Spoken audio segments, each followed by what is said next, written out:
2087 година почина англискиот крал Вилијам I, наречен Вилијам Освојувачот, кој пред доаѓањето на престолот во 1066 година бил нормански војвода. Тој е првиот нормански крал на Англија, творец на англискиот феудализам.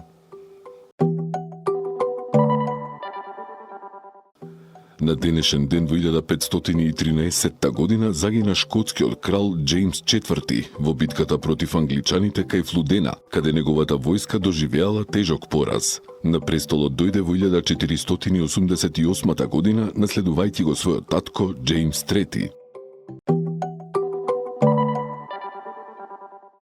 Во 1585 година роден е францускиот државник кардиналот Ришелје, кој како семоќен министер за надворешни работи и војска на кралот Луј XIII му постави цел Франција да ја направи прва сила во Европа. Градејќи апсолутистичка монархија го ограничи влијанието на црквата, папата и на благородништвото.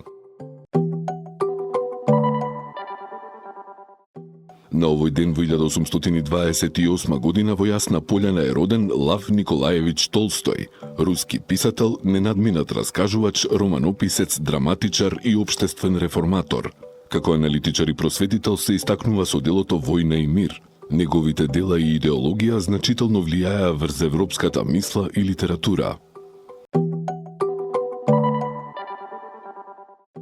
Во 1920 година во Тетово е роден Тодор Циповски Мерџан, народен херој кој загина на 19 септември 1944 година во борбата против балистите во селото Белчица, Мавровско.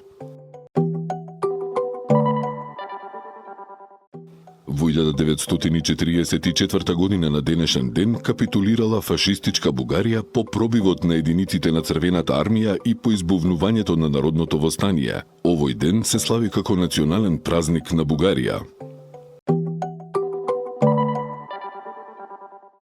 На денешен ден во 1969 година Атина Бојаджи го преплива Ла Манш и со тоа стана првата македонка која го остварила овој успех. За овој успех на охридската маратонска пливачка и беа потребни 13 часа и 20 минути. Во 1976 година во Пекинг почина Мао Цетунг, кинески револуционер, теоретичар и државник. Тој е основач на првите марксистички групи во земјата и еден од основачите на Комунистичката партија на Кина, која под негово раководство ги освои клучните победи во ослободителната војна против јапонската инвазија и во големата кинеска револуција. На овој ден во 2003 година почина американскиот нуклеарен физичар Едвард Телер, наречен татко на хидрогенските бомби, еден од најстакнатите физичари на 20 век. Докторирал во 1930 година во Лајпциг, каде заедно со Вернер Хајзенберг го поставиле темелот на нуклеарна физика. На денешен ден пред 21 година во Калифорнија, САД, почина Френк Томас, легендарен аниматор на Волт Дизни. Работеше на речиси сите познати анимирани филмови на Дизни, од Снежана и седумте џуџиња до Пинокио и Бамби.